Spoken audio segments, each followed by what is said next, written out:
arcade lights glow. Night haze, city run wild in day days. Cold streets echo, sirens roam. Two dragon brothers bringing justice home. New York night 1987, neon flicker, warning from heaven. Black warriors, game run the block scared. Every corner quiet, nobody dead. Marion walking, night goes wrong. Game rolls up, now she gone. Billy Lee sees it, rage ignite. Jimmy says, brother, ride tonight. Knuckles crack, street war back. Dragon brothers on the attack. Subway stairs, alley fights. Rooftop shadows, broken lights. Pumps with chains, bats swing fast. Blindside kicks, lay them flat. Jimmy spin, cyclone strike. Billy Lee, street fit fight. Nightclub door, smoke inside. Black warriors packed with pride. Night flash quick, shadow grin. First one step in, name is Chin. Blade move fast, street thug style. Jimmy dodge, dragon smile. Billy kick, like steel toe spin. Floor go cold, down goes Chin. Broken tables, glass and light. Dragons moving through the fight. Back alley cool, try to swarm. Dragon fist, perfect form. Ground shake slow, heavy blow. Whole gang whisper, oh no. Giant coming, brick wall build. Monster name, arms like steel, fists like stone. One punch crack, break your bone. Billy ducks low, Jimmy high. Dragon twins, make them fly. Concrete thunder, giant drop. Crowd go silent, then they watch. Chain gang rush, crowd attack. Jimmy turn, crack them back. Billy strike, like dragon flame. Every thug, fear the name. Every block, every door. Dragons break, street war. Tower rise, dog is steep. Black warrior, fortress deep. Miriam waiting, chains on wall. Dragon brothers, hear the call. Smoke fill hall, metal door. Boss step out, ready for war. Cold eye stare, trigger pull. Name ring loud, machine gun Willie. Bullet spray, flashing light. Dragons moving left and right. Jimmy roll, Billy dive. Dragon style, stay alive. Still kick, strike, gun hand break. Willie stumble, tower shake. Dragon fury, final blow. Crime king, fall to the flow. Tower quiet, battle done. Black warriors finally gone.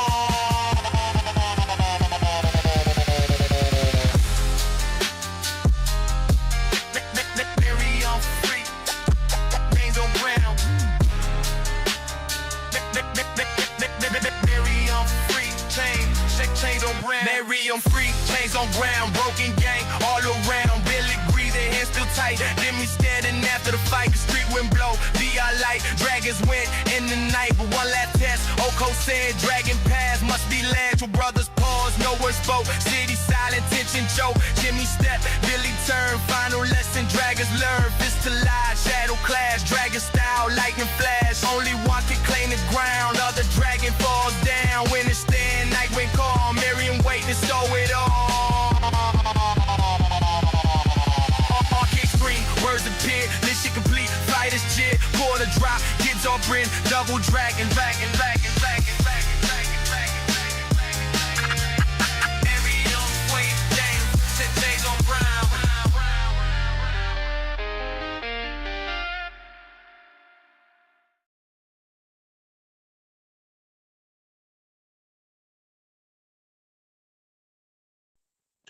Surprise. And welcome back to the IWAR Network Tubecast. I'm your host, Alex Sheehan. With me tonight, we have Matt and we have Jimmy. What's going on tonight, gentlemen? Oh, my God. Talk about starting out of the blue. There we go. Boom. That's the way I like to do it. Let's keep you guys on your toes. Rip the bandage off. Get it, girl. All right. I just had a hard drive go down on me. That's cool. Nice. Whoa.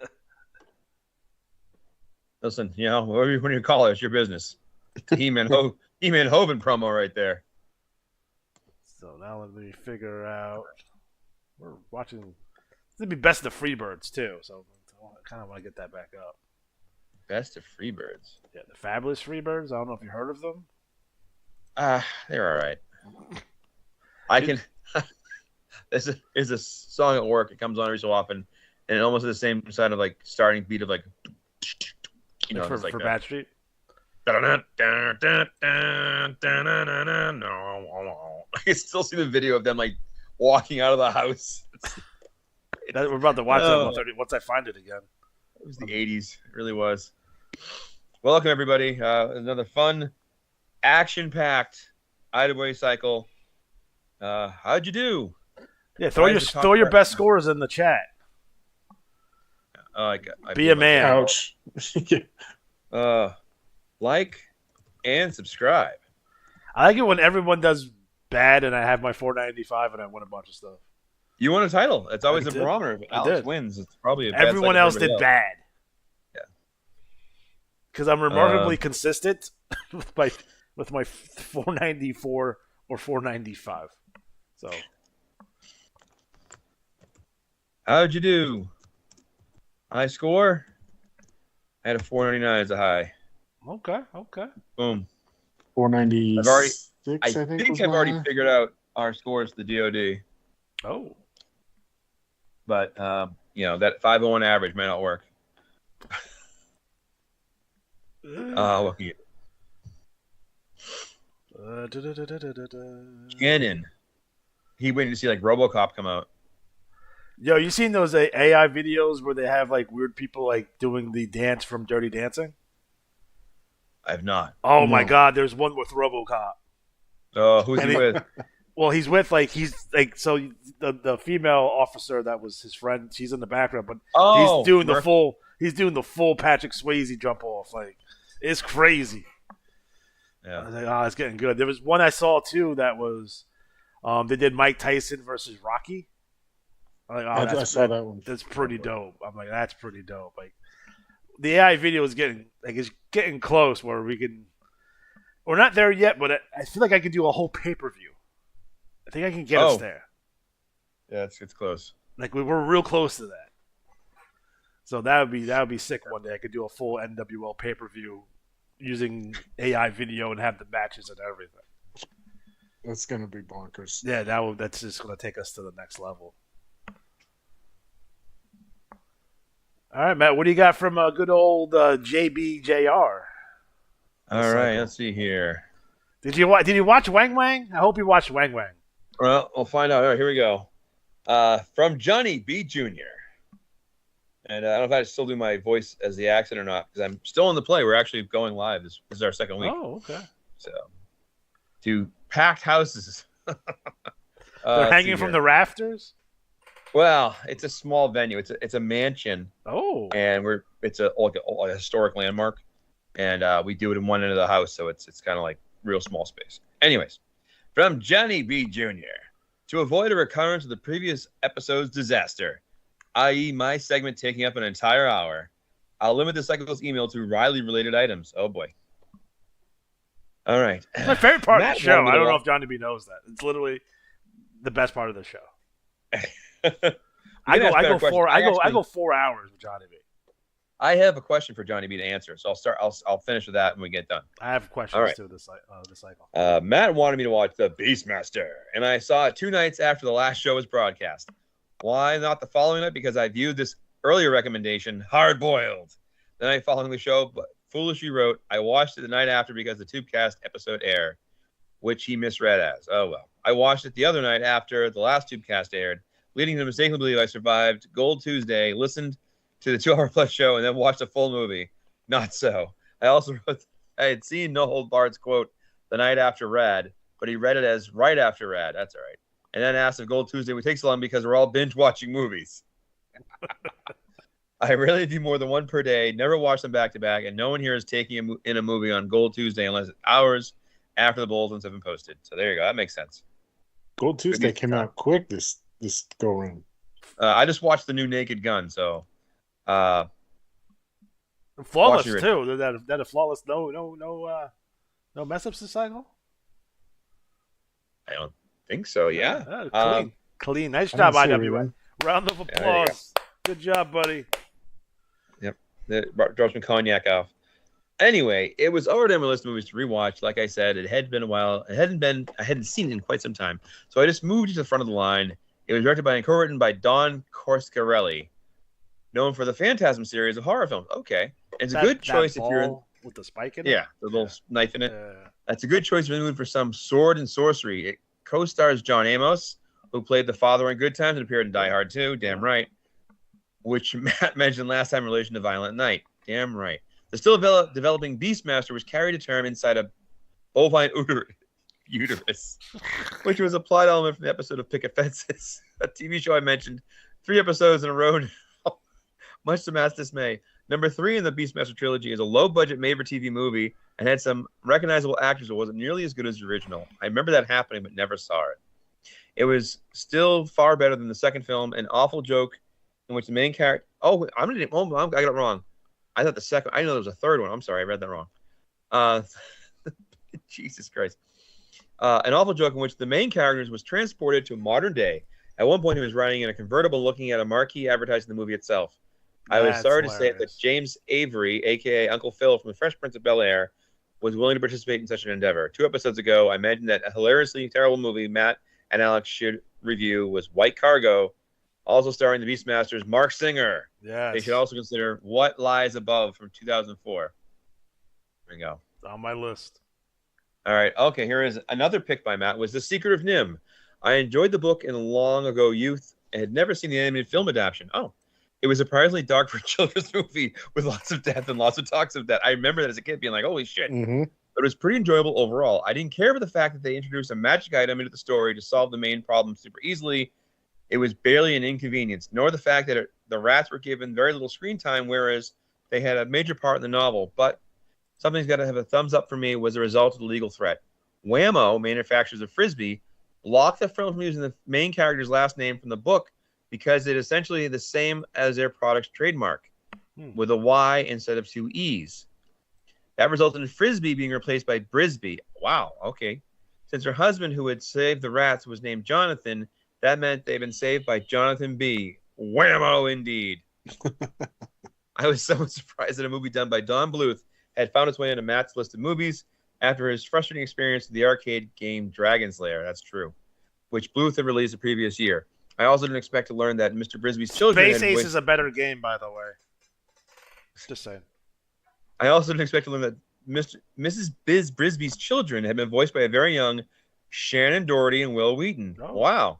Oh, I watched the sequel last night, so I wanted to choose something rather short because it was Gold Monday and running time was only 69 minutes. Holy shit, that's fast. It didn't derive much pleasure from the experience, despite the fairly high-profile actors voicing the characters.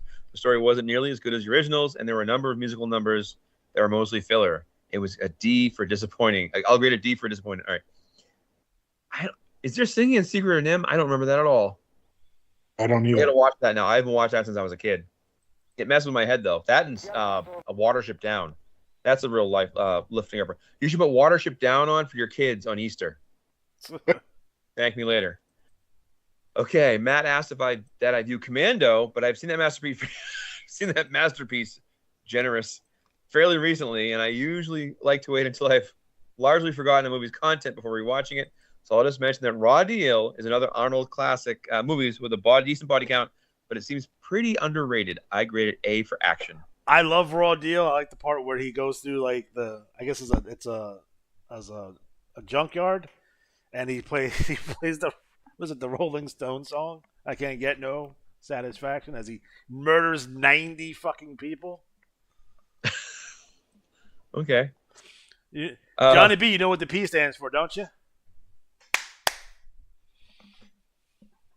Oh no! What? Oh, maybe he'll tell us on the next episode what the P stands for. Oh, okay. Last time, Matt reiterated his wish to have league bulletins include wrestler strategy totals. We held a vote about doing that in the winter cycle of 2020. I reminded Matt of that episode 157. Again, a mere 6 years ago, as IWAR commissioner, he's already furnished the relevant totals of purposes of running contests. Matt has reason for your request because you are still harboring resentment about the time your non-501 strategy was actually published for all the world to see. That's true. I don't care. And I want others to experience the same feeling, so you won't be the only one anymore. I'm sorry it happened to you. I'm not sorry enough to gift you another world title. You should be. But I am sorry it happened. Okay. I'll add an Alex-related note, and then the goal results can happen. I mentioned the song Double Dragon by Czarface on the previous episode, and Luther Alexander with an E, and recorded one of his own. Unlike the former, Luther creation is actually about Double Dragon, so I wasn't left wondering about the name of the song, but I do have one question for Alex. Where did Billy get that awesome backpack? There you go. So it was actually played that song right before we started. So you guys just listened to it if you guys were watching the Tubecast. So I have a challenge for Johnny B. So Johnny B, I've been using samples or interpolations of other songs and the current songs that I use for Luther. So if you can name those samples or where I got those melodies from, I'll give him a hearty handshake. You're giving 10 free matches? 10 free matches. The question I have for the IWA and this can span, recently or all time. Has there ever been a player who was so bad, like so epically bad, because we've had them in the leagues, that you intervened? It could be either you told them to, like, here's some tips, or you should talk to this player, and like, here's Mike Cook's email address, email him, or Derek Tuttle, like, reach out and like they'll help you. Because we have had players, Ghetto Master Jr. Yeah, that just sucked, but they would beat scrubs. Ghetto Master Jr. What did he like spent? Like, must have been like, I bet $5,000. I don't know what it was. He spent a lot. It was a lot. He get all those wins, get in the Hall of Fame. He was trying to get in the Hall of Fame with like the most losses. That was, man. Yeah, I've always wondered that. Do you have any questions, Johnny Boy? I do. Johnny B? Okay. So I was wondering. So we've had this discussion in the past. So about timelines and inside your bulletin. So as most people know, that the trash talk technically takes place before the matches, right? That run that cycle. Right. Trash talk is talking about the cycle before, right? So my question, is it possible for the IWA to put the commissioner's report and trash talk first, then have the rankings and the matches after, like in the layout of the bulletin? So you would start off, say, like with the NWO, you would start off with the magazine cover, do all the trash talk and the commissioner's report, and then end with the rankings and the matches, or the matches and then the ranking at the end, and then you go right into the hold values. Just saying. All right. Just to be annoying. Jeez. All right. Jim, you any questions for him? No, not tonight. Johnny B, how does the basketball game work? Like, how'd you guys score that? That's what I don't know. I want to know the rules and regulations of the former Imaginary Basketball Federation, and how was winners determined, and not that we're going to ever bring it back, but I would, if they came back, I would be involved in some form. When I was living with Scott, I remember one of the things I was working on was a NASCAR game, and I started designing all these point systems, and like you'd have a pit crew points, and you'd have like the driver points, you'd have crew, so you have have different things you pick, and then they squashed all the sports stuff, so it didn't matter. Yeah. Well, I'm surprised, like, because it can be done. Like, no one's ever done a UFC, mixed martial arts league. You've mentioned that before. Which you wouldn't have to change anything. You would just like, it'd be like, whatever, the Ultimate Fighting League, whatever, right? Call it that, and just it would be that instead. Like, that's right. Like, someone should do that. That's not me. So just put that out. That's there. my favorite answer. Someone should. That's not me. Someone should do that. That's a good idea for someone else to use. Who was it wrote to me and said an idea for a good thing, and I was like, "That's an awesome idea for someone else to do." Watch in 2 weeks, someone's going to do it in iron. Well, the last really good example of that was Jimmy with the Tuesday Grand Slam. I was like, "That's awesome, going to do it," and he was like, "Yeah." I'm like, nice. And there we go. I can't believe we've done 10 of them already. I know, it's crazy. It was clearly the undeclared winner of TV Show of the Year. Yeah. All right. So we're not bitter. And Johnny B, please watch Wang Wang for the love of God, please. Oh my God. And Blackula. I had that on your playlist, buddy. Come on now. How about, I know one, we were talking about it earlier. 2 Girls, 1 Cup. It's not like I'm asking him to watch like Rambone or Mrs. Assfire. Oh, I'll tell you, in the good old days, they made movies. The Golden like, Shower Girls. I'm not asking him to watch good names.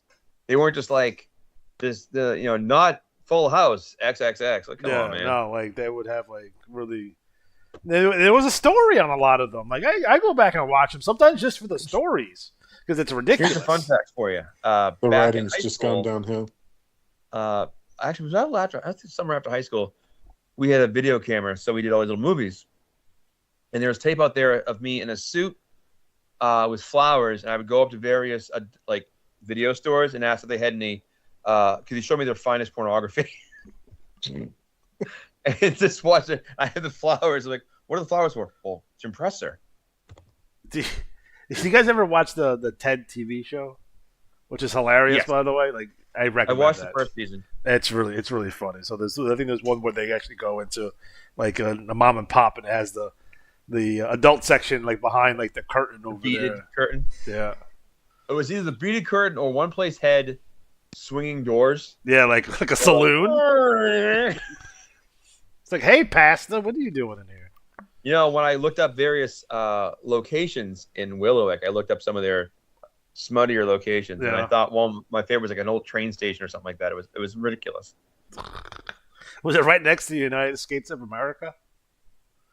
And I had to look. It had like a weird name, like Club like 384 or something like that, or Rudy's Some Meats. no, no. So All right. I don't know. I told you, like I'm on all the Willowick Facebook groups now. Yeah, I You told know, you were making. as the actual mayor of Willowick, I have to be kept, up to date on the current situation What you should about do? who lost their dog and what's going on. Here's what you want to do: go to all those pages and report potholes everywhere. Saying, "Oh, there's a pothole on Main Street. Took out my car's tire." Like just. So are you there as Alex or are you there as Luther? Oh, I'm there as Luther. That's You got to just start selling odd shit. where you're getting shadow Like- banned. That's Yeah. it. Yeah, I was because I really like in my head. What I really wanted to do was like I wanted it to somehow get on the ballot for mayor, like like when they have like the fake names. That's like it's always like something stupid, like 3 votes for Saddam Hussein and these nuts. It's like vibe. Yeah, Like, I right. wanted like my dream is Johnny B's watching the news and it's like, oh, the mayoral race for Willowick, Ohio, and so and so and so and Luther Alexander with 1% of the vote. Just dreams come true. All right, Wow. Matt, where are we starting? Where else? HW and Ryan gave me a couple things to talk about. He has notes. His notes. Do you want to read those? Do you want me to do the results? Or I can do the results. All right. Pull it up. Boop, boop, boop, boop, boop, boop. Hold on. I gotta put the logo in.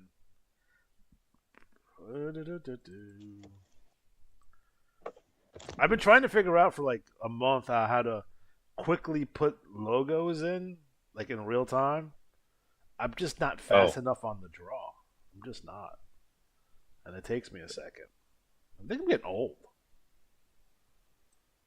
Let's make sure this is okay. I gotta scroll past the smut first. nice. Yeah. Here. Good job. I was gonna check. There it is.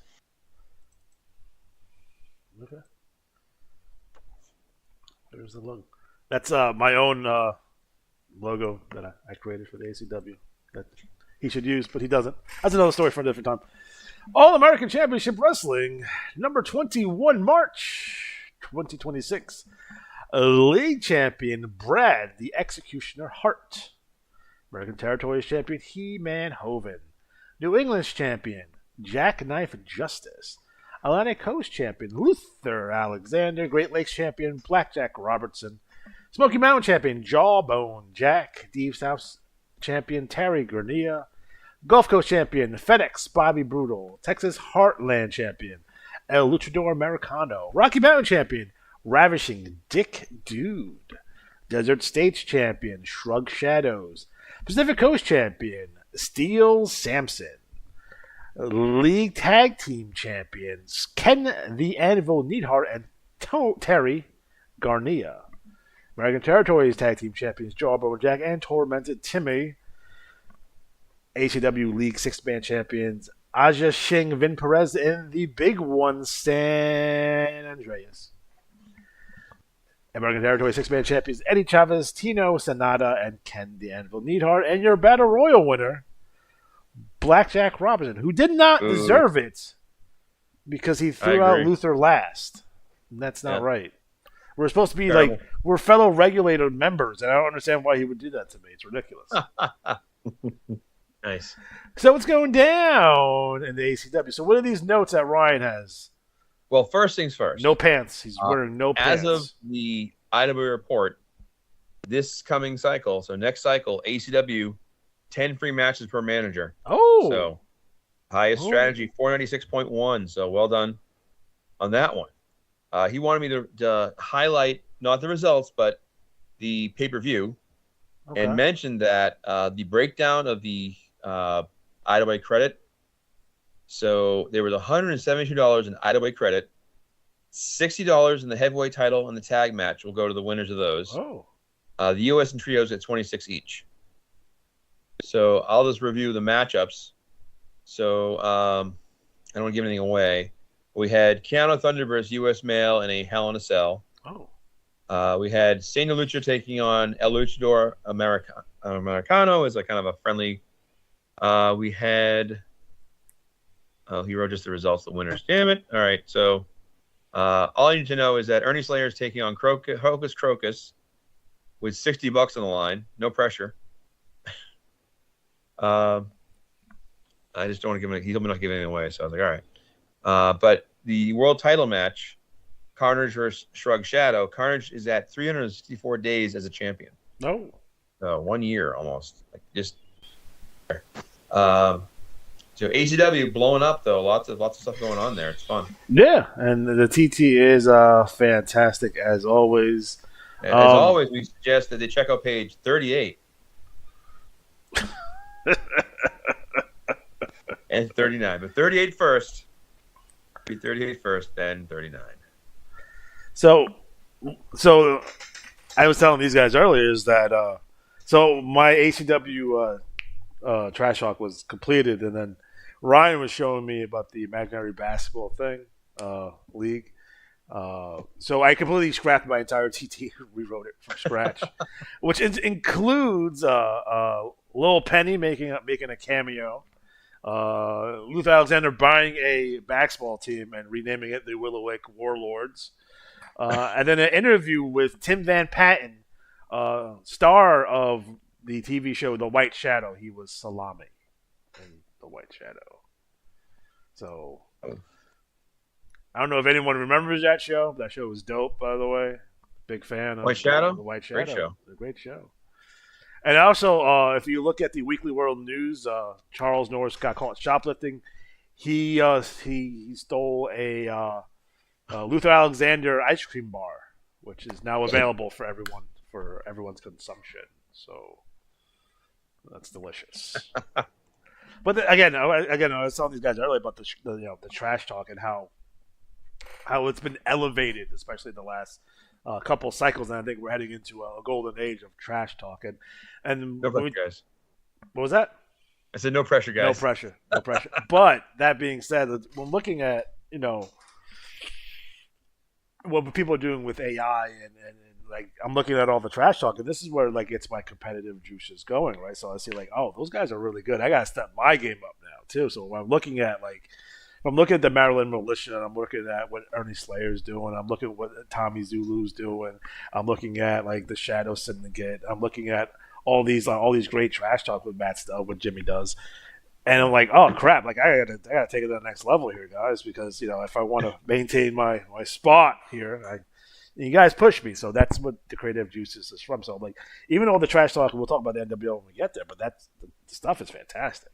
You guys do a great job across the board. So that is the ACW in a nutshell, and I in fact do dig that. So nice. Matt, where are we going next?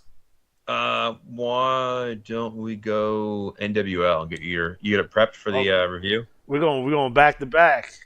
I haven't done back to back since I was college. Okay. Then hold on. No, I'll let you prep that. I'll do BBL. Okay. Let me find it. Brazilian Butt Lift League. That's right. I heard they smell now. By the way, like over time, like the BBL starts to stank because I guess the fat is all like gets like gross. Oh, really? Yeah.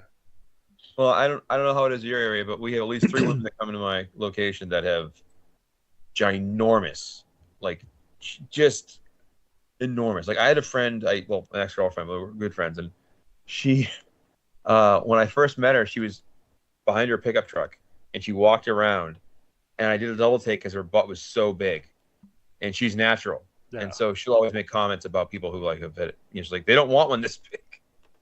At a certain point, like you can't wipe your ass. I see it. Like you're not gonna get in there good. You say that, but if you have the IWAR bidet, that won't be a problem. Love me bidet. Okay. So in my NWL commissioners report, there's on the cover, it says the top 10 bidets from Japan.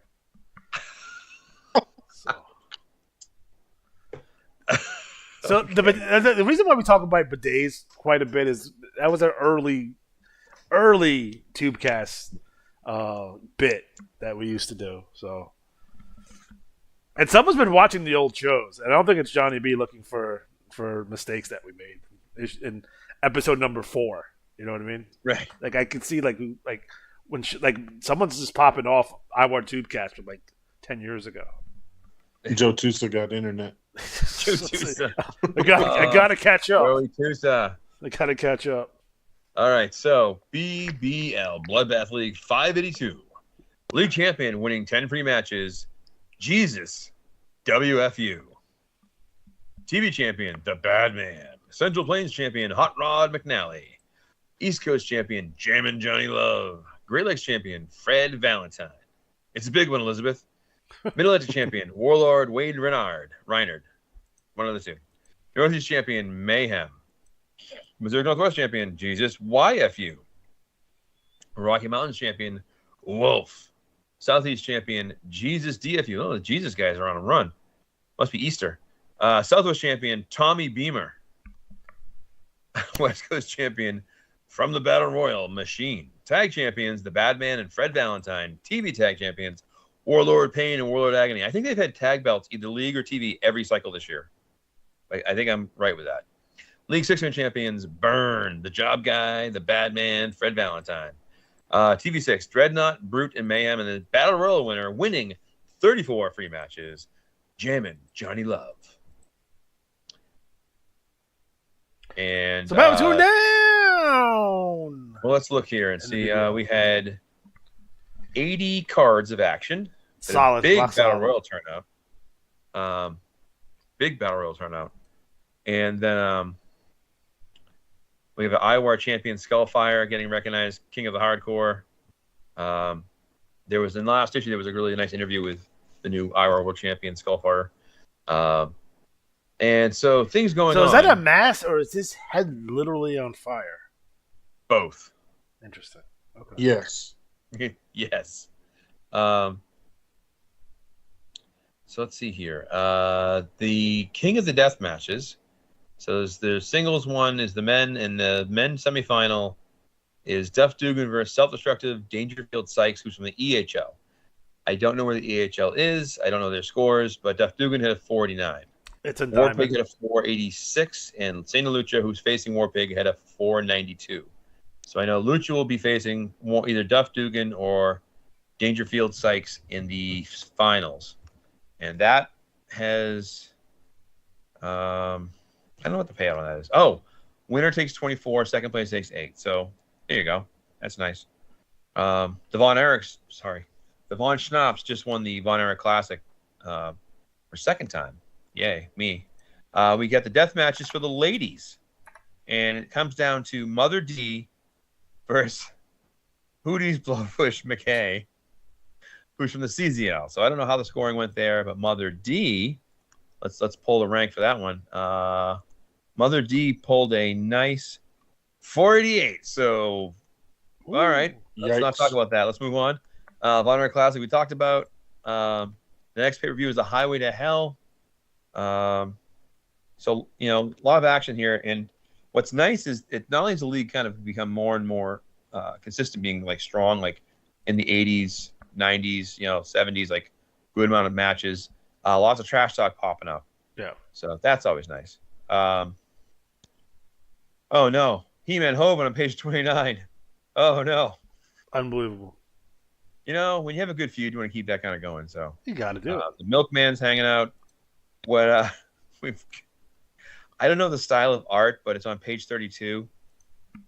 And Boring Machine. The artwork, it reminds me of Japanese anime. It is. It's 100% is. I don't know if it's an actual thing from that, but well done. I enjoyed it. That's what I'm saying. Like the see, people like you can do styles in AI now. So like, if you want things to look a certain way, you could probably get it there. Yeah. Like I've been doing Luther as like I've been using Sunbow style. Like I don't know if you guys ever watched Spider-Man and His Amazing Friends or the Hulk cartoon or G.I. Joe, Transformers, are all made by Marvel Entertainment, which is Sunbow. But that's it's an art style that they had. That's what I've been using with Luther as of late.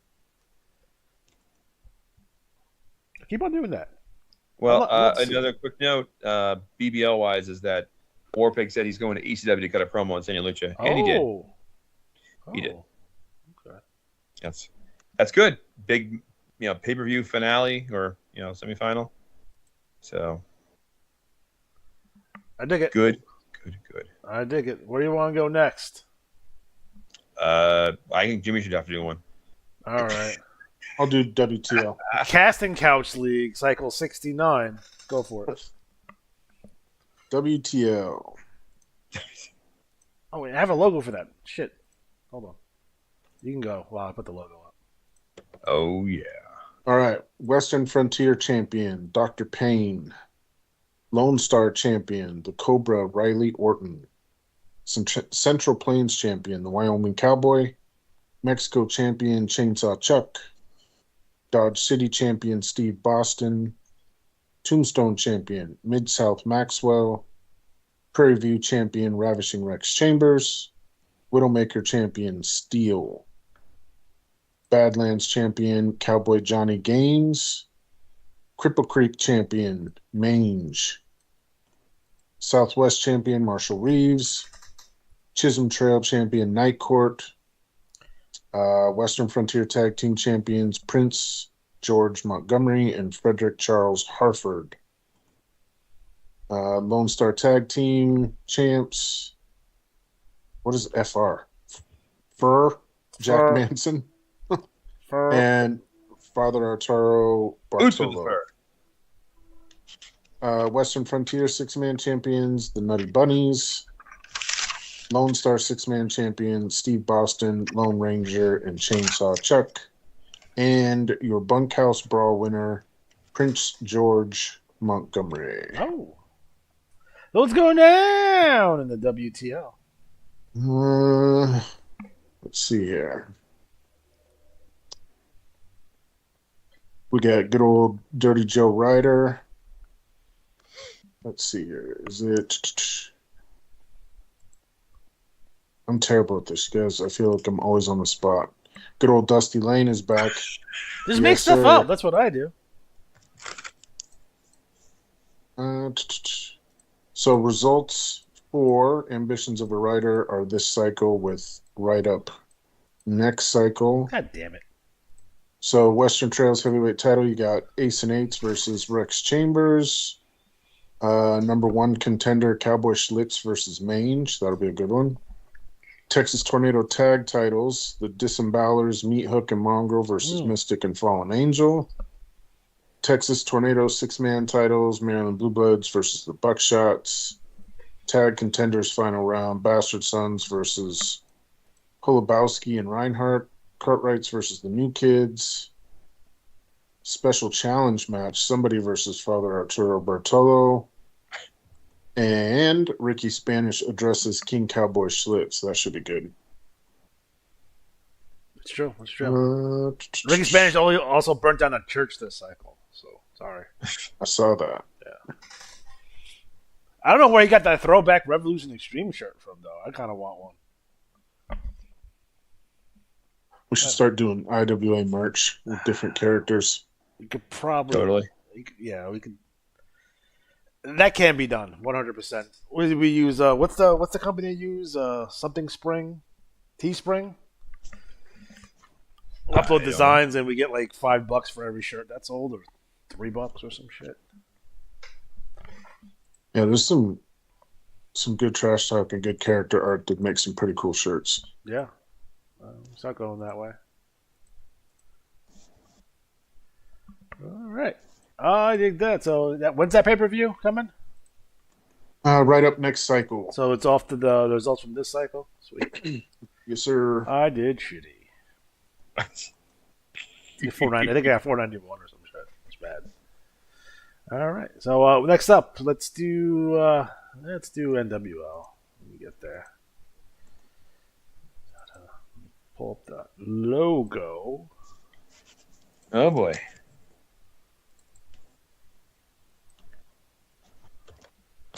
Oh boy.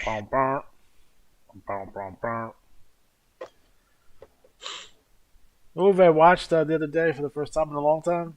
Revenge of the Nerds.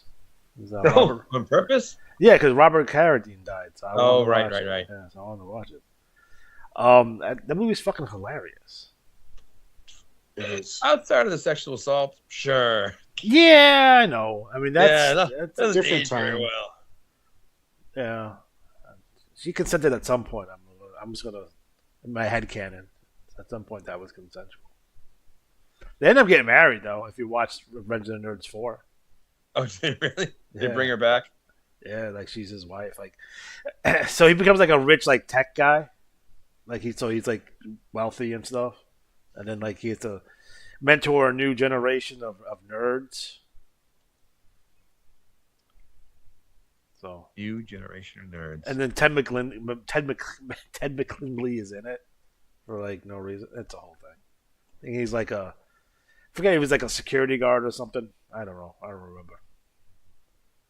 Yeah, that movie didn't age well. I was trying to teach my son about some music from back in the day, and so I popped on Beastie Boys' "License to Ill." Yep. That didn't age well either. No. Yeah. Like I run into the same issues myself. I can't. No. I was like, hey, I watch some movies. When I was like, it's like I don't have a lot we can watch. Like even like Back to the Future is can be rough. You know what I mean? Right. Yeah. Harry and the Hendersons, here we come. Yeah. Like it's tough with some of that stuff, but I don't know. It's funky. You got 30 seconds to be for hear this. Okay, NWL. This is cycle 249. We're going to hit cycle 250 next cycle. League champion Crush Groove. TV champion Devilish Danny Zero. Central Plains champion McKenna Anthony. East Coast champion Prince Pimplefire. Great Lakes champion Zeke Randell. Mid-Atlantic champion Jaira Kainsman. Northeast champion Wild Child Rachel Kainsman. Pacific Northwest champion Mac Truck Murphy. Rocky Mountains champion The Dream Killer Nix. Southeast champion Zyzax. Southwest champion Magnus Anthony. West Coast champion Stylen Savion Banks. League tag team champions The Kainsmen, who definitely deserved their title shot, by the way. Not according to the come up though. TV tag team champion Prince Pepplefire and Mac Truck Murphy.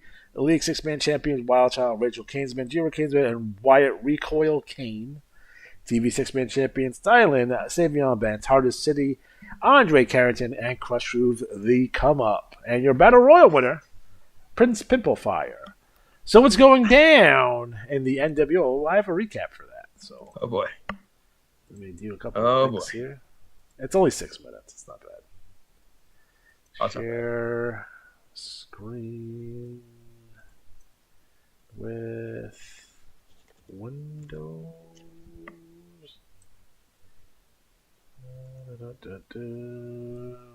Good sound. All right, 3, 2, and 1. This is Ian Mooney reporting Cycle 249 delivered another turbulent chapter in the National Wrestling League as factions maneuvered for power and several major challenges were laid down on the road to homecoming. The night began behind the scenes in the office of Acting Commissioner Jack Cornette. Cornette was reviewing the upcoming homecoming card when the door suddenly burst open and the come-up marched in like they owned the building. Savion Banks led the charge. Andre Carrington followed with that cold confidence, and Crush Groove trailed behind, vibing like the whole situation was entertainment. Savion immediately confronted Cornette about what he called favoritism in the league. Banks argued that the Maryland militia and Mark the Fan, Botch, were getting special treatment while the Canesmen were somehow landing title opportunities. The tension escalated when Andre Carrington calmly informed Cornette that whether he liked it or not, One Take Dre would be challenging for the Grand Prix championship at Homecoming. Cornette fired back at the trio for storming into his office and trying to dictate business. But after several tense moments, the commissioner made it official. Savion Banks and Crush Groove would be added to the National Tag Team Championship match at Homecoming, and the bout would now become a brutal tables, ladders, and chairs match. Cornette also confirmed that Andre Carrington would indeed receive a Grand Prix title shot at Homecoming, regardless of who holds the belt by that time. After the come-up left the office, Crush Groove casually dropped a tin of groovy gummies on Cornette's desk as a parting gift. Cornette nearly had a meltdown over the confrontation until a sharply dressed visitor quietly entered the room. Caldwell Hawthorne walked in carrying a leather briefcase, and the moment Cornette saw what was inside, his entire mood changed. What that briefcase contained remains a mystery. Elsewhere in the league, Johnny Revolution delivered a blistering message to the entire NWL roster. Revolution mocked the Disciples of Doom and predicted their alliance would collapse within 4 months. He ridiculed Zyzix's mystical rhetoric and took a shot at Johnny B while promoting his strange financial creation known as Johnny Bucks. But the most chilling moment came when Revolution looked directly into the camera and addressed Jack Cornette. He warned the commissioner that the clock was already ticking and that the Revolution does not ask permission. The message ended with the ominous symbol of the Death Pack, signaling that Revolution's war against the NWL is far from over.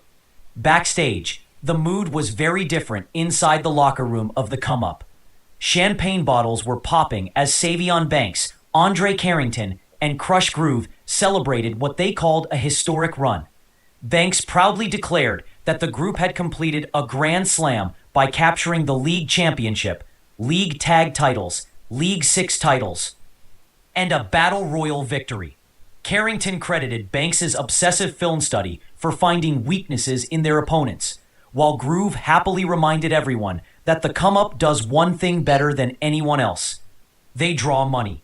Banks also hinted that the Maryland Blue Bloods may soon be receiving a mysterious package waiting for them in the Western Trails League, suggesting the come-up's influence may soon stretch beyond NWL borders. In another development, Magnum AI made headlines with a series of harsh remarks directed at several NWL competitors. The outspoken powerhouse mocked wrestlers he considers beneath him, including Danny Zero, Z Grindle, Prince Pimplefire, and the Tokyo Kid. But the most important revelation came at the end of his statement when Magnum AI confirmed that he has accepted Zyzix's invitation to join the Awakened, strengthening that mysterious alliance. Meanwhile, investigative reporters Todd Okerlund and Vic Venom finally uncovered the truth behind the mysterious personality known as AK from the AK Ringside Report. Their investigation led them to a quiet suburban home where they discovered that AK was actually Ayato Canesman, brother of Jira Canesman. Ayato admitted that after suffering a severe neck injury that ended his own wrestling ambitions, he created the AK persona and podcast to support his brother and Rachel's careers from behind the scenes. The revelation closed the investigation on a surprisingly emotional note. Later in the night, Ryan Rivers addressed rumors that he had been approached to join Johnny Revolution's growing movement. Rivers made it very clear that while he respects what Revolution has built, he refuses to become part of someone else's plan. Rivers declared that he doesn't need a faction to define him, and that he will continue to stand on his own 2 feet. In his words, he didn't come this far to live in someone else's shadow. Ryan Rivers finished the message by reminding everyone exactly who he is. He is the new effin' show. The night concluded with the NWL Grand Prix Championship on the line as Mark the Fan Botch defended the title against the powerful Magnus Anthony. The match quickly turned into a slugfest, with Magnus unleashing heavy strikes and power offense that merely ended the champion's reign. Magnus delivered a crushing power slam and a massive vertical suplex before signaling for his finishing maneuver, the luck of the Irish. But chaos struck when Botch shoved Magnus into the referee, knocking the official to the mat. Magnus recovered and blasted Botch with a devastating lariat, but there was no referee to count the fall. When Magnus attempted his finisher again, Botch slipped free and both men collapsed awkwardly to the canvas. Botch accidentally landed across Magnus just as the referee recovered enough to count. 1, 2, 3. In one of the most bizarre finishes in NWL history, Mark the Fan. Botch retained the Grand Prix championship purely by accident. After the match, a stunned Botch grabbed a microphone and announced that the Mark Botch Grand Prix Challenge will continue next cycle, revealing that his next challenger will be Prince Pimplefire. Magnus Anthony stood furious on the entrance ramp as Botch held the championship high and the broadcast faded out. And that's the latest from the National Wrestling League. This is Ian Mooney reporting. And now, back to the Tubecast. The darn tootin'. Wow. Some hijinks in there, I think.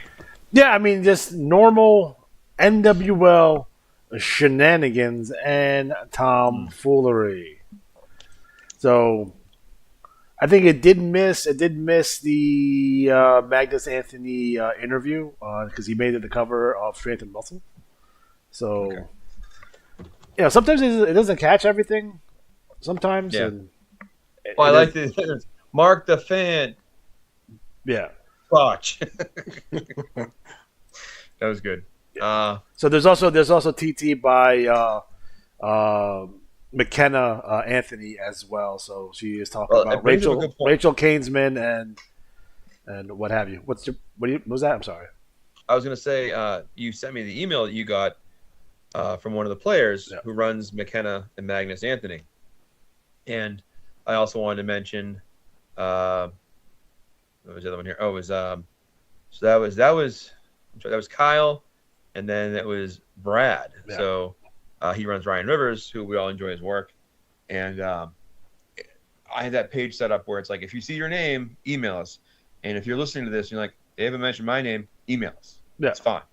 We just use that as a way to like very boldly be like, hey, because it helps us twofold. One, we're happy to answer questions or, strategy advice, anything like that. But also, we can do a better job with the report if we're working with you. Yeah. So there you have it. I like to put names to, I like to know who's managing who just for, for those purposes. Oh, totally. So, and if you have questions, just definitely ask us, Go back and watch the How to Win an IWA videos that we have all over the place. So make sure you guys do that. IWA homepage. Yep. IWA homepage. So just take a look at that. So in terms of the NWO, we also have our pay-per-view Homecoming. It will be Cycle 252. It'll be live from the Nassau Coliseum, and it'll be broadcast on ESPN 8, The Ocho. So sweet. Keep that in mind. So there are matches that are currently. I'm pulling up my matches now. So the big one's going to be Zyzek taking on Brian Clothier for the NWO National Championship, with Johnny Revolution being the special guest referee. So keep that in mind. And we have the National Tag Team Championship with the Maryland Militia, and just added the come up against versus the Canesmen. So that's going to be a three-way, the tables, ladders, and chairs match. And then we have the Grand Prix Championship. So Carrington will get a shot at that, depending on who the champion is. Maybe Prince Pimplefire, maybe Mark the Fan Botch. In addition to that, the special musical performance by Bad Bunny featuring the Oak Ridge Boys. So that should be fun for everyone. Oh, boy. Don't get enough good Oak Ridge Boys references anymore. I use them all the time because so if you guys ever watch Wrestle War 89, in the middle of Wrestle War 89, the Oak Ridge Boys do a concert for no reason on that show. They did it because they were paid. Jim Hurd liked them. And you would often see their commercial on TBS, like on the paid ad, like, from Lifetime or whatever, they're selling their records, So that's why, like, when I make references like that, it's usually based on something I saw. Like, we had RoboCop that one time because RoboCop made that appearance at Capital Combat for no reason, like that kind of stuff. So, like, the Oak Ridge Boys is random, but it's not as random as people would think. Yeah. And that is the NWL in a nutshell. And I, in fact, think that if you guys have bios, send those bios over to me when you get a chance. So do it. Helpful. Do it. There's no reason not to do it. It helps out everyone too. So it helps out everyone get to know your character a little bit, and they can TT appropriate with them. You know, if they're babyface or heels, finishing maneuvers, catchphrases, whatever you want to put there, please put there. Sure. So. And I got the big things for next cycle.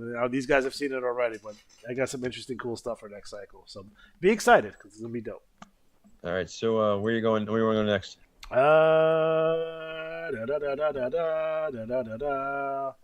Let's go BRL. All right.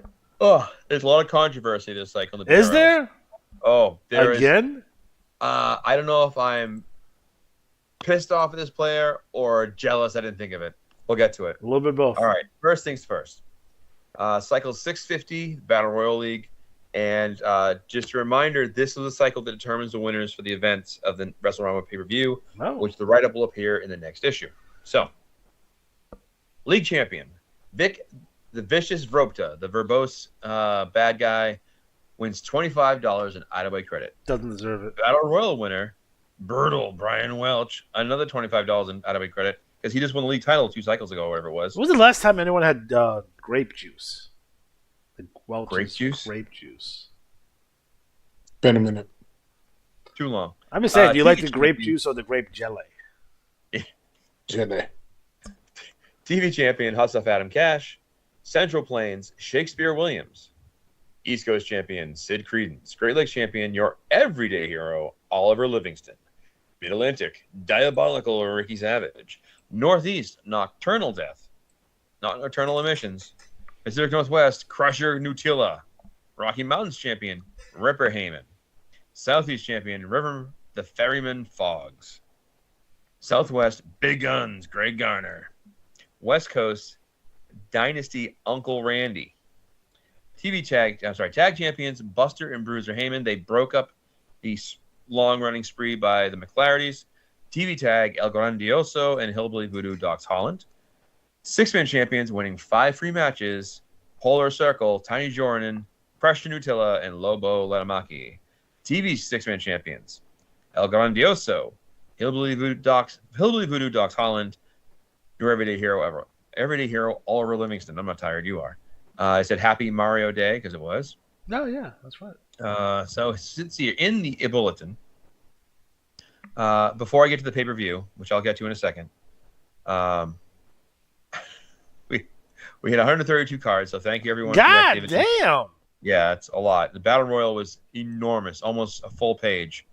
And thank you again, Alex, for the Battle Royal League logo that you made the belt throne that I've asked for since the IWL days. Yeah. We have the Tuesday Night Grand Slam. Jimmy, you want to talk about that? Sure. So we had a follow-up, Boink versus Vic Vropta. They were a draw last go-round, so this was their come-up. Vic Vropta took it down. And then we had Shotgun James Carnage versus Shane Dow making his Tuesday Night Grand Slam debut. And he ended up pulling off the win. His good sexy boy pose there. And then Brutal Brian Welch versus Agent 26. And Agent 26 took it down. And then Punk Rock Mike and Michael Przybylewski had a hard-fought match. Ended up in some bro hugs. But Punk Rock Mike ended up with the win there. So yeah, not a whole lot of shenanigans this time. Just kind of setting some groundwork for some stuff that we're working through here. So encourage everybody, use what's in there, and if you're mentioning it or writing trash talk towards it, I'll make sure to keep it moving. So yeah. I dig it. I dig it. All right. Well, so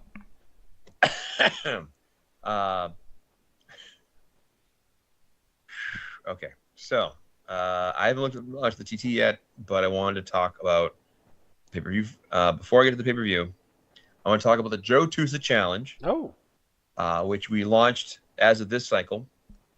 And the way it works is every cycle that someone wins the tag or the 6-man belts with Joe Tusa on the team, they'll win the prize pool. So right now, the prize pools are set at 6 and 6. But I'm going to go through, and everyone that sent a match in, those matches they didn't win get added to the pool. So that means, like, if they had, I haven't looked yet, but let's say there's 10 guys try to win the tag belts with Joe Tusa. That'll be 16 free matches in the pool. So when you hit that, you'll split it with Joe Tusa. Joe Tusa is a player that plays off the grid, so he's not online. He plays by mail. And if you go to page, let me get there.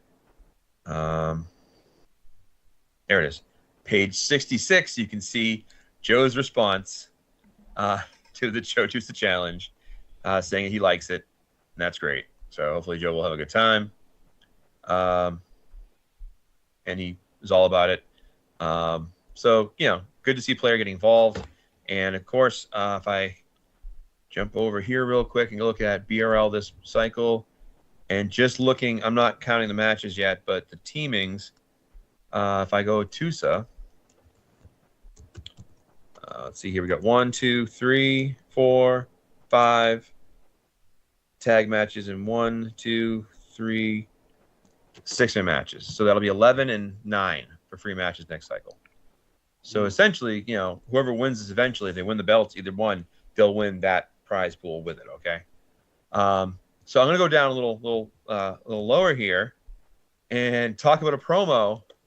So last time, you might remember that a player who ran a wrestler called Bullman Bolt threw out the 100 free match challenge. And the idea was if you beat Bullman Bolt by the most points, you win 100 free matches. And as you can see, let me find the thing here. As you can see, if I hold this up here, I think we're caught up actually. Oh yeah, let's get caught up. Let's get caught up. There you can see, Jesus. I did all the tracking of the people that took on Bullman Bolt. Because whoever beat Bullman Bolt by the most points was going to win 100 free matches. And guess what happened? No one beat him?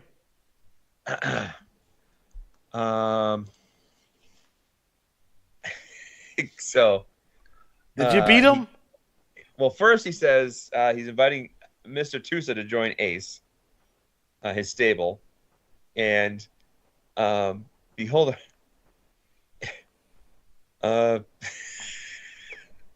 he's trying to get into a play of Murder on the Orient Express, with the talking tank engine as the main character, and wondering for the entrance fee for the next Unknown Wrestler League has been eating up a lot of non-existent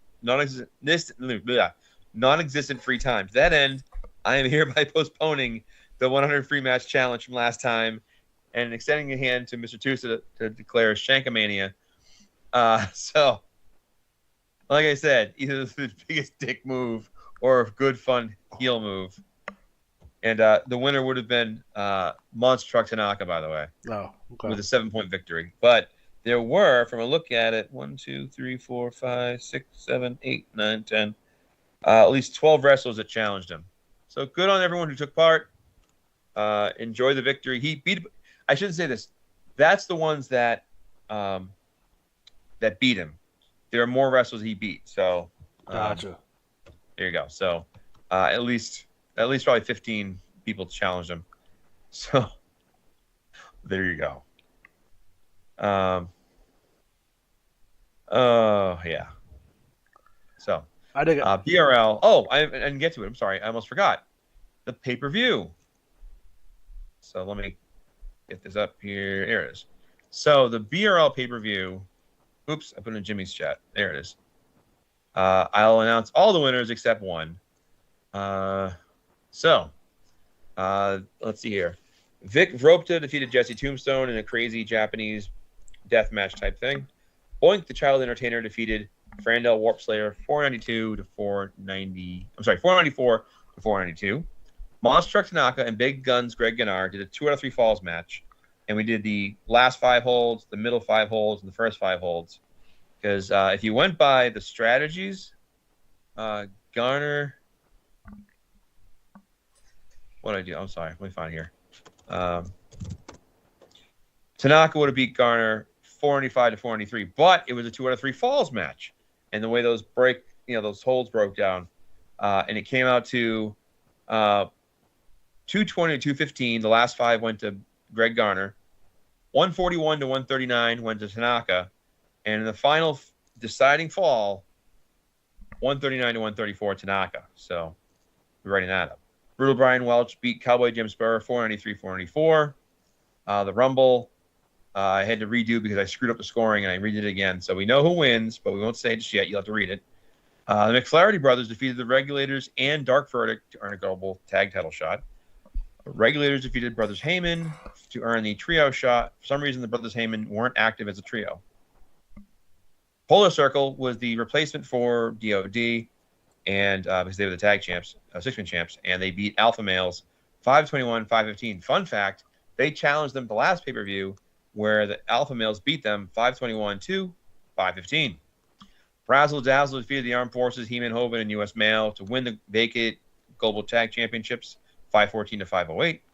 King Khan defeated American Destroyer and Hillbilly Kevin 494 to 491 to 486. And a 1-point decision, the Global Championship, Lex Stevenson was upended by Adam Cash 494 to 493. And I wanted to read a special email for Alex from one of the players. Yay! Hey, Matt.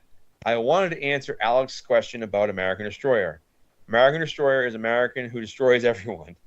So you did have the right answer. Yes! One of my favorite parts of the Garner Tanaka. Oh, this is a little fun one to read here because he mentioned this too. One of my favorite parts of the Greg Garner Monster Truck Tanaka feud is also when they were in the CWL and Tanaka kept trying to recruit members when he wasn't a member of the PAT. I think it's when the feud really took off. I listen to the Tubecast every cycle, even though it might take me 3 or 4 days to listen to all of it. Sorry about that. I always enjoy it and appreciate all the time work you guys put into it. You guys do a good job, and thanks for doing them. Thank you. Talk to you later. Oh, thanks, Greg. Appreciate that. Mr. Lurch. So we appreciate that, and we like getting feedback. It helps us make the show better. We could just do the Johnny B movie reviews hour. That might be a separate show. So BRL wise, moving forward, you may have noticed that we changed the Magic Bash pay-per-view main event, which is the I think it's called the Four Corners of Chaos. And what's going to happen is the people that qualify for the match will then compete with 4 polls. And each poll will have a contract on it. One contract is for a global title shot. 2 of the contracts are for North American title shots. And one of the contracts will put you in the IWAR draft. So there it is. There it is. All right, so that's BRL for you folks. When is the IWAR draft next? Well, we're going to talk about that because I'm going to put that in the next issue as trying to pump up. And I should mention, of course, segue, the cover of this issue of the IWAR draft of our magazine features Ravishing Rex Chambers, who won last year's IWAR draft, mostly on that amazing cycle where he racked up a whole bunch of specialty titles. Congratulations. And he won Wrestle of the Year. He really, really cranked it out. So well done, Rex Chambers. Yeah. And, he's still, we'll get, you did WTL already, right? Yeah. I did Adam say if you wanted us to tell the results of the pay-per-view? He sent them to us. But I didn't know if it was in the locker room. It was. Okay, if it's in the locker room, I'll read those results real quick. Did you cover this already, Jim? No, I did not. Okay. I know he threw it to you. I was like, I'm going to go on the fact that he threw it into the players' chat room. As he's screaming, no! Down, yeah, he's at home listening. No, I didn't see. I hope he's listening in class right now. Which, by the way, fun fact, if you have earbuds, you can listen to shows like this while you're working. Anyways, so let's see here. Zorro beat Ricky Spanish, Pale Rider, and Father Arturo in a 4-way match. God damn it. Tag contenders, final round. I'm going to butcher this one. Holobuski and Renard Cartwright. Looks like they won the contenders match. Texas Tornado 6-man titles, Maryland Blue Bloods versus Buckshots. They're all highlighted, so I'm guessing it's a tie. The Disembowelers they beat Mystic and Fallen Angel for the Texas Tornado tag titles. They didn't already have them. Number 1 contender match, King Cowboy Schlitz lost to Mange. So Mange at the next shot. And Outlaw Ace and Eights, the reigning champion, was defeated by the IWAR draft from 2025 winner, Ravishing Rex Chambers. So there you go. Did we get a winner for the bunkhouse Stampede? He's going to be revealed in the next issue. Okay. So it's kind of like the Rumble. It's a little secret. If you need me to do a match write-up for that Ricky Spanish, Zorro and Father Arto match, let me know. I'll write it out. Cool. God damn it. I can't believe I lost. All right, what's next? Where are we going next? Rolling Thunder League? Make Jimmy do something. Rolling Thunder Let's League. do Rolling Thunder? All right. See how fast I get this logo up. All right. Wow, Rolling man. Thunder League number 54. League champion, Josu. League tag team champions, Burn, the Texas, and Automatic Slim. League 6-man champs, Unagi, Jinsu, and Hanzo. Your TV champ is Timmy 2 Cents. Yeah, I like that. I know. Central Plains champion, Random Baltimore Vagrant. East Coast champion, Unagi. Great Lakes champion from the Battle Royal. Makina Muy Grande. Mid-Atlantic champion, Makina Gigante. Northeast champion, Pastor Cleaver. Pacific Northwest champion, Apollo. Rocky Mountains champion, Michael Scipio. Southwest champion, Big Von Vader. Southwest champion, the Heartthrob Dan Corvette. West Coast champion, Whitefoot. Your TV tags are the Super Dawn and Makina and Mascarada. Yes. Sure. Okay. TV 6-man champs, the Random Baltimore Vagrant, G-Force Gary Morris, and the Great Entertainer Brian Clothier. Battle Royal winner, Makina Muy Grande, winning 26 free matches. Not bad, not bad. This looks like the debut for Maryland Militia here. Is that accurate? Yes, that's correct. They've fully transferred or fully active there now. Who would be my Alrighty. official pick for my successor in the NWL, by the way. There you go. Never happening. You're in the shop for life. I know. So, what's going down? Yes. Yes. Maryland Militia make their debut. Trying to see here. They got a pay-per-view this cycle. I really dig the Cringe Network thing. That logo. I'm That's digging dope. that. That's dope. Yeah. So Flash Flood, is that the pay-per-view? Yes. All right. So I think there's also a Flash Flood match. Also, Sure. correct me if I'm mistaken on that. I think that's the. So it looks like you've got. Sorry, this font is messing with my eyes here. It does that. So True Impact Blockbuster Champion had Double D Christoph versus the Heartthrob Dan Corvette. And it looks like the Heartthrob Dan Corvette beat Double D. Is that? I'm struggling with this write-up. The True Impact Heavyweight Champion, the the headline Papacito versus Automatic Slim. And the winner is headline Papacito. Papacito. Nice. True Impact Tag Team #1 Contenders match. The Máquina Grande and Muy Grande versus Masked Militia. And the Masked Militia take it down with a 5-12. The True Impact Tag Team Championships. The Bullseye Syndicate versus Profits Pain. And the Profits Pain take it down with a 5-14. Flash Flood, 20-man over-the-top elimination match. Let's see here. Brian Clothier and Gary Morris. Those guys are good, man. Man, Siamese twins. They're so good. First of all, I love the format of this write-up, by the way. It's fantastic. I love it.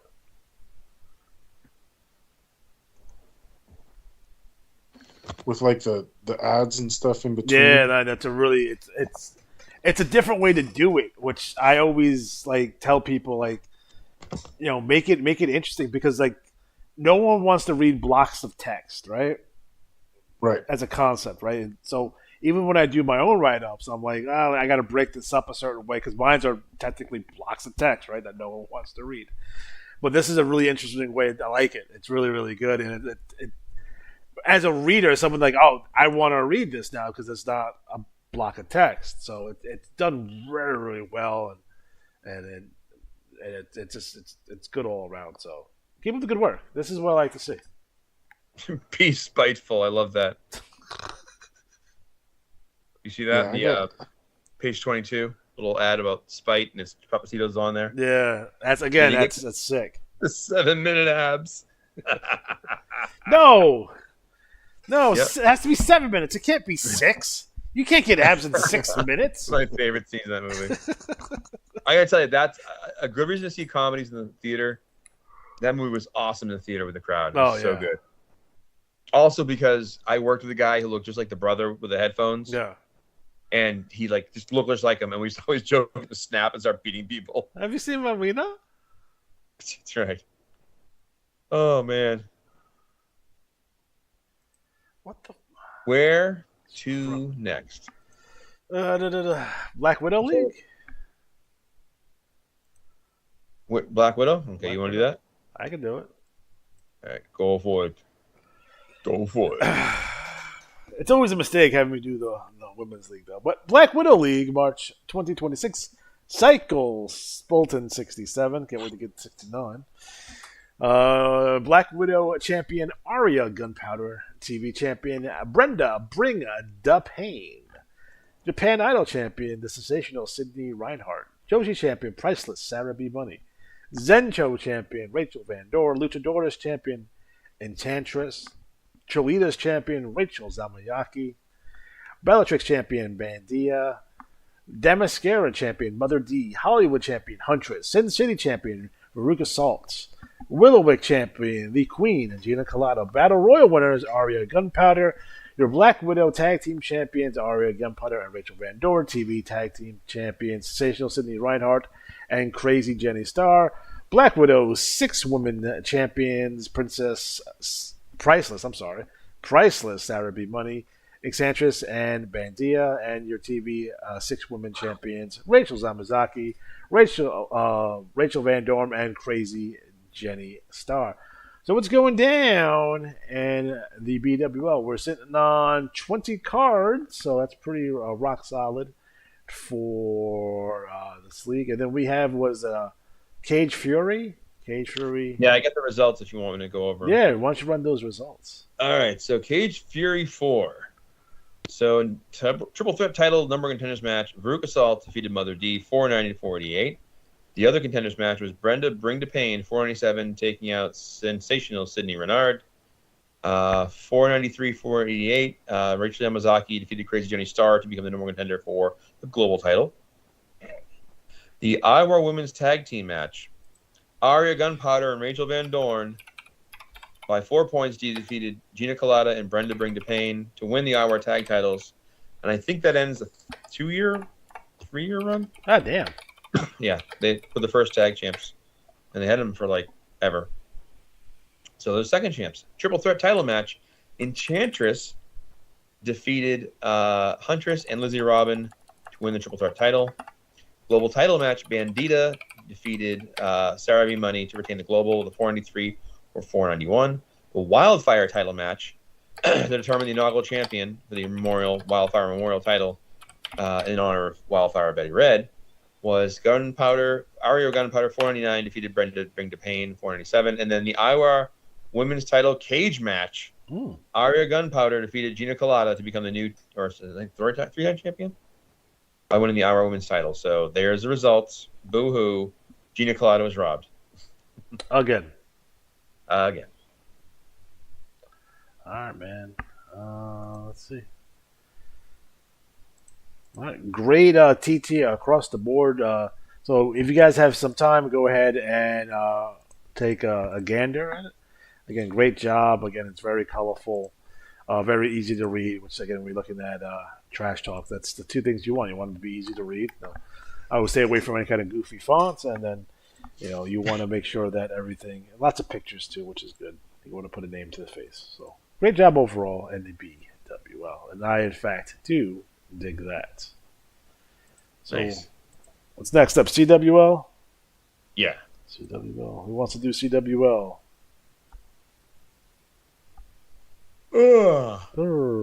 I can do it. Okay. All right. 352 Continental Wrestling League. The league champion, Reborn, Jonathan Davis. The TV champion, Trucker Van Leer. The U.S. champion, The Chameleon. Yukon champion, Titus Castle. Caribbean champion, The Reprobate, Lenny Teague. Amazon Basin champion, Blitzkrieg. The British Isles champion, Means Mr. Fist. Arabian champion, Scapegoat. So Scapegoat, no, never mind, I'm thinking IWL. South African champion, Picasso. Siberian champion, Hypnotic. East Asian champion, Author of Agony, LePage Turner. And Oceanic champion, Alex Von Schnapp.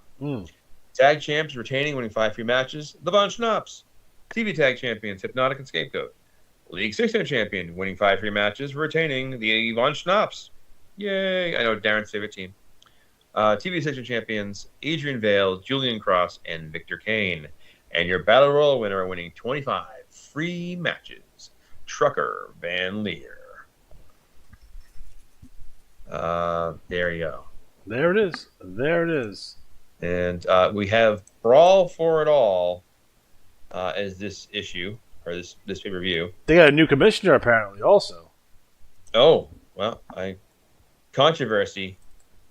It's the way we like it. Oh, boy. What happened to the old commissioner? Did he die? I think he was old. Okay. I think I'm still the only person to ever kill off a commissioner. Yes. I think it's No, still... Ryan? Oh, yeah. No, didn't Ryan kill off Robert? No, that was me. Oh, was it you? Yeah. Robert Race was mine. He died. Did he create him? He just killed him off anyways. Well, yeah. That's the way it goes. I have these results from Jeremy. Let me find them. Oh boy. Pretty sure he shared them with us, but let me see to make sure. There's Alex's Luther Alexander ice cream bar. Yeah. Yeah. Which are the greatest ice cream bars of all time, by the way. So those WWF Superstar ice cream bars that you got from the Ice Cream Man or the Good Humor Man, or even in your local bodega, for those of you who live in my neighborhood. Those are fantastic. And I know they can't bring them back because the factory don't know makes them, or they're not around or whatever. They tried the little like square ones, which are goofy, but those ice cream bars, you get the little card too. Like, so you got like a WWF baseball card with them too. So those are sick. All right, so your quick results. Zodiac Horoscope defeated Picasso. Arnie Shyster and Overtaker versus the Cowboy Killers. And the Cowboy Killers won by 3 points. So do they kill cowboys? The Cowboy Killers? The Trucker Van Leer and Lenny Teague. Yeah. But do they kill cowboys? I Yeah, I think they do. Yes, They were, sir. they were killing them. Okay. Let's make it. The 6-man tag title match. The Von Schnapps faced the unnew start Thiendis Nye and reborn Jonathan Davis, and it was a draw. Boo, boo! I say. The internet title Scapegoat head, and he defended against Axel Von Schnapps. Sorry, and he defeated Axel by 2 points. There you go. Good try, kid. Special announcement by Lazarus Lane. I know you're waiting for an announcement for over years since Samantha Soley was fired from this league. It's been without a commissioner. Well, I've done a fine job keeping this league afloat, assigning new talents beyond time to turn control over. I've interviewed hundreds of qualified candidates. It's Alex Gutierrez. Again? No, it's after this extensive search. I'm pleased to announce the new commissioner is Vince Marshall. Oh. The architect of order. The guy's young. He's only 32. His father, Vince Fire Marshal, Tom Fire Marshal, was wrestling in the 80s. So we have a new, young commissioner. CWL World Tag Title match, Millennial Reign versus the Brickhouse Boys, and it was Millennial Reign beating the Brickhouse Boys to become the new CWL Tag Champions. The World Title match, Phil Landers versus Duke Wesley Sterling, and the winner was Phil Landers. Nice. And then the main event, Mayhem, we had Scapegoat and LePage Turner versus Chameleon and Late Night Logan Kane. Let's just say the good guys won. Scapegoat and Page beat them. Good enough. There you go. Absolutely. In a really tag team excellent showcase, 505 to 503. Oof, the brawl for it all. So since Samantha Soley's without a job, I probably should do something with her. Yeah. Because she was on loan to Jeremy. Yeah. All right. So there we go. Your next challenger for Phil Landers, Hypnotic. Oh. And Hard and Long. You ever drank Hypnotic, by the way, there, Matt? They what? The alcoholic beverage Hypnotic? I do not. Okay. It's been a long time. And Hard and Long will take on Scapegoat for the internet title. So there you go. And there's Vince Marshall, the youngster on the page. 22. There it is. There's Whippersnapper. lots of good shenanigans between Logan Kane and the Chameleon and LePage Turner, Scapegoat, and the Cowboy Killers. Oh, yeah. So it's a bit of a long read, but the demise of Edna, you just can't believe that Logan Kane and the Chameleon were responsible for all of it. It's just... Not surprised. Yeah.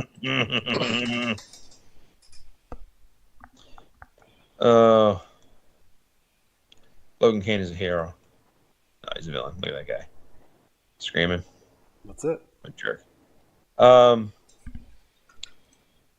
Nice. All right, so that's CWL for you. Yep. There you go. Next up, IWL. There you go. IWL number 222. Finally defeating Scapegoat or Kamikaze. I know. The American Dream, Ali Atari. Oof. Earned that one. It's not even American. TV champion, Starlight. New York City champion, Magnum TL. Los Angeles champion, Rey Del Mundo. Boston champion, Excelente, Astro. Detroit champion, Dark Chocolate. Cleveland champion, White Chocolate. Dallas champion, Man Enough. Memphis champion from the Battle Royal, Marginal Machine. Miami champion, the Duke Wesley Sterling. San Francisco champion, Sensational Scott Foley. Chicago champion, Bulk Brogren. TV tag team, Shane the Train Gloom and Mean Mike Zenith. TV tag team champ, Cowboy West Stern and Pool Cleaner, Al G. League six-man. I get it. League six-man champs, Marginal Machine, Super Machine, and Jumbo Machine. TV six-man champ, the Count Chauncey Reynolds, the Baron Clyde Bixby, and the Duke Wesley Sterling. And your Battle Royal winner winning 53 matches, Starlight. So yeah, IWL. Looks like I was looking at the strat stuff, and it looks like the best of the best is about to get underway. It looks like everybody's It started this week, arrived. supposedly. Yeah. I don't know how I did with tag and 6-man. I don't think I did well, but I think I did well with singles at least. Yay. And I best of the best. I do want to quickly talk about my love for the Machine's gimmick, by the way, because it's dope. Yeah, all of them. Yeah. There's like 1,000 of them. It reminds me of the Machines, like Andre, Bill Eadie, and Blackjack Mulligan as the Machines in WWF in '86. So yeah, and there is. I thought I saw a write up that we'll get some pay-per-view announced soon. Is that right? Sounds right. Matt Mania card will be announced online within the next few days. Nice. The Matt Mania matches will take place next cycle. Is it in England? I think it's going to be in England. It has there's a Union Jack in the logo. So yeah. So that means matches and results next cycle with a write-up to follow? Is that how you're reading that? Sounds right. Okay. Yeah, so things are about to get interesting. I mean, I think you look at the active list in here, and it's... Yeah, there's a lot of guys just stopping in for the tournament, so we'll see. Yeah, 104? Is that the active cut list? Yeah. Yep. Yeah. So everybody there's 14 players total. I only know, I think 3 or 4 of us were already here, maybe 5. But and that's 6 per, right? So you got a tag team, a 6-man. If you're, it's best of the best is like you take on their singles wrestler, you're on the tag team. Whoever gets the first 2 victories in their category moves on. So you either win 2 or 3 categories. So it's. So is it a single elim tournament? Is that how it works? Yeah. So I'm facing Frank Belcher.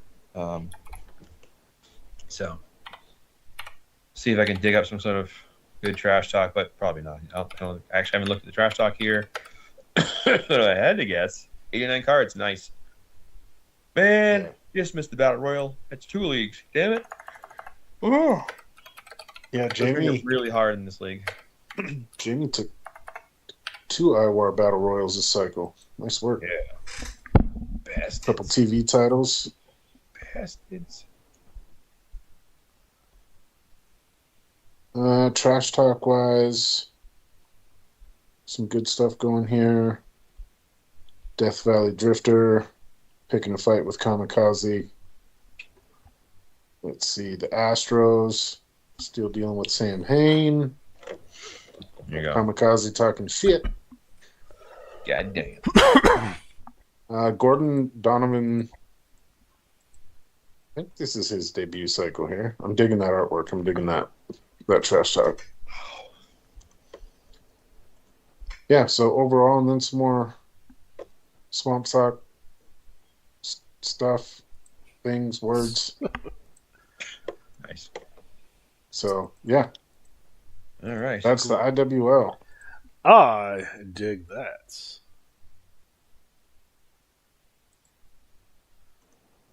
What's going on IWAR wide, Matt? Well, the Catfish Clark Classic wrapped up, and the final round, it was the high score would be the winner, and so the lowest score. So first, the Medeo team from Medeo, they were inactive, so out. We had 5-10s from the Pig Protection Agency and Savion. I call it Savion Inc., but it was Savion Banks, Crush Groove, and Anthony Carrington. Then we had 5-13 Millennial Rain, 5-14 Regulators, 5-14 Highwaymen, and then the winning team, the McFlaherty brothers and Michael Presbalewski, for the 5-17. So congratulations on winning the inaugural Catfish Clark. We remember our good friends Tim Clark and Catfish Rob. They were all about tag team and trios, so it seemed like a perfect fit. And thank you, Scott, for coming up with the name. So there's that. All right, so that's part 1. We talked about the IWAR Cup last time, but I left it in there. The winner overall was Lex Stevenson, who pulled a 501.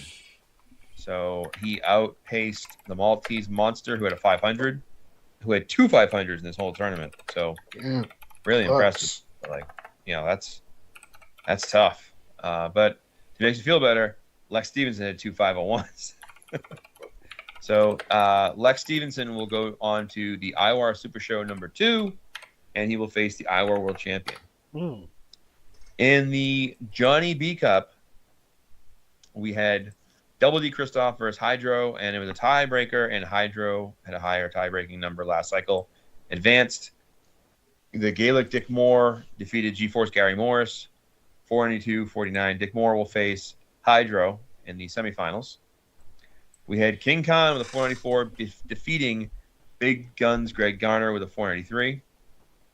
And he will take on LePage Turner, who defeated Shrug Shadow, 497-493.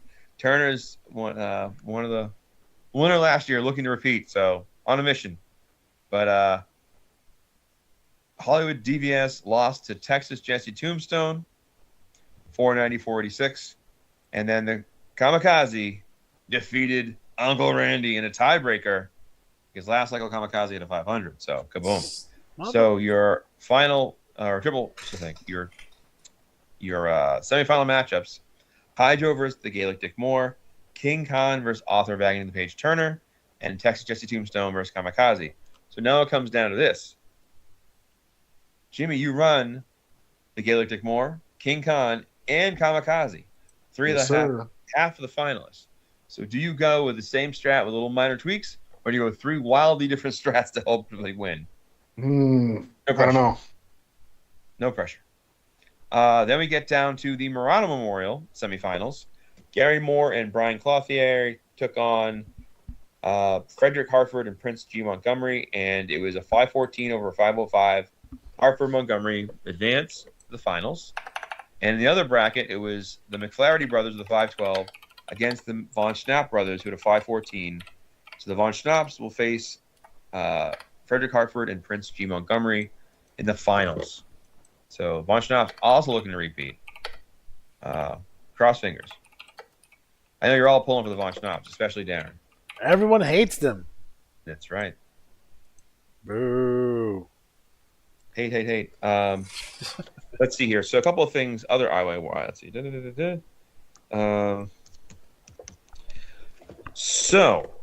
talked about that. The summer events will be getting announced officially. They got announced this cycle, and to give you kind of a preview, because the difference this year is the way the events are lined up. We have the summer series, the ninth one of those, and it's either gonna be $3 to $5. I forget what you're gonna do to enter, and you one wrestler per player. It's a very hard series. It's essentially the best average strategy over 4 cycles, but it's elimination format, so it gets tougher and tougher and tougher.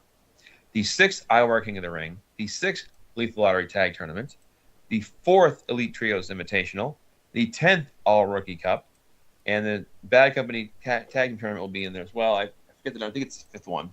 We haven't done that every year. But the next issue will have a breakdown of all that. And the IWAR draft will be in the fall, most likely. Usually a good time to do it, so we'll outline that more in this next issue. Just want to get you guys all up to speed and get you thinking about what's going on in the summer. Other notes I have here. So still no cash-in from Kamikaze or Luther Alexander, who were the winners of the ladder match battle royal with the contracts for title shots. Events. My final thing is you may have gotten an email from IWA with the UWL sign-up sheet, the Unknown Wrestler League. If you're not familiar with it, if you're new, the way it works is you have wrestlers there, up to 6, that wear masks. You're assigned a number. So you'd be like mask wrestler number 2, right? And you know your numbers, but don't tell anybody else. And everyone competes there for the league title like a regular league, except you can't go on to win a report hit. So remember that. And all the wins, stars, and money you earn there when you leave that league, and they have eliminations like a Survivor thing. Whoever's the league champion, can kick somebody out. All right. I think it starts the 5th cycle. They usually mix a change around there. But after the 5th cycle, so you get like people can get eliminated. So you get a little head start. Once there's like open season, the league champion eliminates one person, but also the bottom 5 wrestlers ranked out. So you want to stay active and have a good win-loss record. And if you fall too much, and if you forget to send yourself in because you forget your WBL, like I did one year, that's not good for anybody. That's a wrap. It's terrible. So, yep. So that's IWAR stuff. I'm trying to think of. Yeah, didn't LePage Turner back-to-back first guy out? Maybe I don't know. I know. Like one time I forgot, and like 4 of my guys were gone. Oopsie. That's one way to do it. Not a good way, but it's a way to do it. Now I don't see. So for the Super Show, Mhm. you know, back long time, one thing that I always remember from Alex saying was like making a whole, you know, world around this. Yeah. So Super Show, start talking your shit from across leagues, and yeah, let's make that a good show. Yeah. So we were talking about,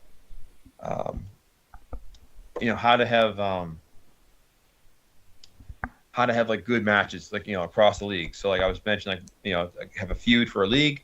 You can have interleague matches. There's lots of rivalries, so you can make it fun. So let's load up this league and make it a lot of fun. I'm gonna go ahead and call out the first match. Kamikaze wants Brian Clothier. Oh, Yeah. After Brian Clothier almost ended his career. Yep. The ladder match battle royal wasn't enough. So unbelievable. There it is. There it is. All right. So it looks like we are officially out of time. So for Jimmy, for Matt, I'm Alex G. Have